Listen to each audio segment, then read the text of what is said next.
Can you understand this story? Stay until the end to test yourself. It is Saturday morning.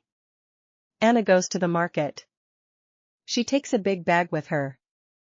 The market is in the center of the city. There are many people today. Anna looks at the fruit stand. The apples look very fresh. How much are the apples? Anna asks. €2 per kilo, the seller says. Anna buys 1 kilo of apples.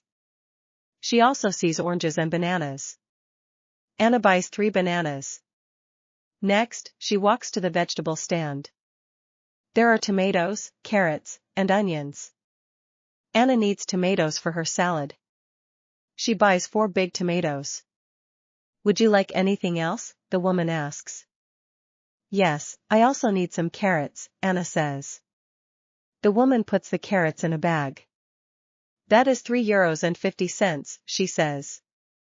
Anna pays with a €5 note. She gets €1.50 back. Now Anna wants to buy some bread. She finds the bakery stand. The bread smells very good. Anna buys 1 loaf of fresh bread. Her bag is now full.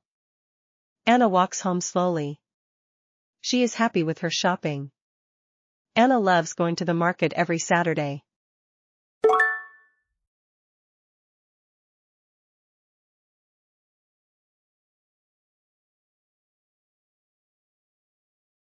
Learn with LingoStories.app.